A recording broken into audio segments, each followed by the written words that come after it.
Hey homies, Hugh Fragment here. Welcome to another fragrance review video. Today we're going to be talking about another one of the fragrances that I actually reviewed up in Florida. This was arguably, besides Light Blue Forever, my favorite. It's kind of hard to compare the two because they're very different. But that fragrance is Mancera Cedrat Boise, and yes, I know this is not a real bottle, obviously. But, like I've said, I've been trying to sample more fragrances before I just go ahead and buy them. It's way cheaper that way. I am a collector, but I'm not one of those guys who likes to have every single fragrance at the same time. I like getting stuff that I actually like and that I'll actually wear. And believe it or not, I pretty much do wear everything that's back there. So, so that's what this is, a little cheap sample I got off of eBay. And yeah, we're going to talk about it today. Just letting y'all know, this video is being pre-recorded. This should be uploaded this coming Monday because I will be in Florida for basically that entire week. So I should be back before Monday when my next video will be uploaded. So I'll definitely be able to do that more than likely. But with that out of the way, if you like fragrance review videos, if you like straight to the point videos in general, please consider liking and subscribing. It really means a lot.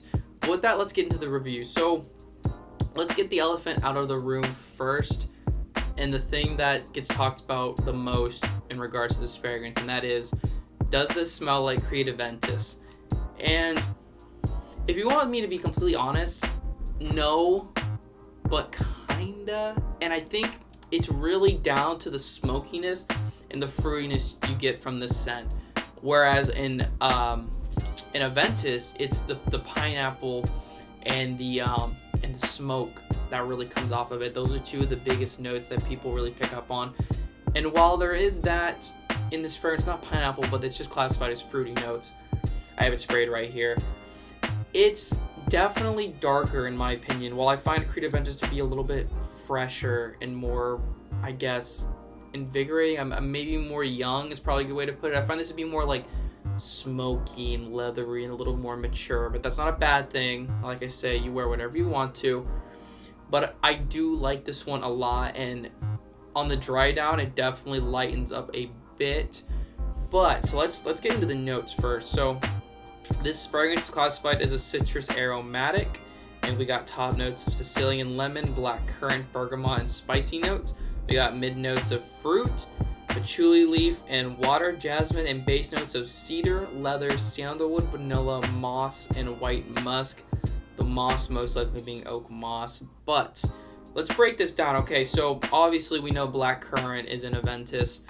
It's in here. It's sweet, and it's not. It's not in the same vein as a Ventus. Like I said, I find this scent to be fruity with the leathery dry down. And that leather and cedar, and it just reminds me of being like a smoky fruity version of a Ventus, but kind of going in his own direction. So maybe the best way to describe this is maybe being like a Ventus adjacent. That's probably the best way I would put it. And I feel like a lot of people would agree with me on that. If you don't, let me know what you think. If you have this fragrance, please tell me what you think. But I love it. I mean, my girlfriend was obsessed with this, and it lasts a long time. Speaking of which, I got like 8+ hours.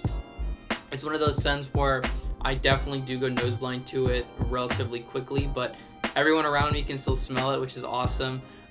There's some scents with me where I can just smell it the entire day, like Sauvage and Polo Blue, like stuff like that really works well on my skin. I can smell those, but this one, I really could not pick it up after the first like hour of me spraying it, but everyone else could, so that's a good sign. So 8+ hours on my skin, projected for about 2.5 hours for me. Never becomes a skin scent, obviously. It's a very strong scent, and the notes definitely lend to that. Having cedar and leather in the base definitely helps amplify this fragrance. Usually you're trying to find something like that in a base to help push it out and keep it on your skin a little bit longer, like something like ambergris or stuff like that, and Broxen. But yeah, in regards to this fragrance, is it a replacement for a Ventus? No. But is it in the same vein, like a Ventus adjacent? Yes. I think it really is, but it's different. And I think the comparison is still warranted, but I think it's different enough to warrant getting another purchase or buying this if you already have a Ventus or vice versa. I definitely think they're different enough. And honestly, from my experience with a Ventus, I don't own it, but I have worn it a few times going to the rack stores and stuff like that. This lasts longer on my skin, which is weird considering a Ventus is like, what, $400, and this, a full bottle of this was like 125 mils, I think, is like $150, something like that, and this being a niche.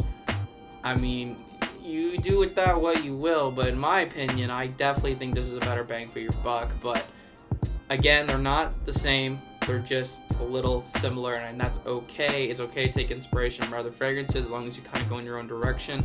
I'm not crazy about clones. Obviously, I have the Armafs back there, but that's just because I'm too cheap to buy the bigger original niche fragrances. But with that, that is the end of this review video. Please remember to like and subscribe, and let me know if you have Cedrat Boise. I don't know, I'm holding it like this. Let me know what you think of this fragrance, if you really enjoy it, why you like it. You know, was I totally off base with the slight Aventus comparison? With that, Fragment out.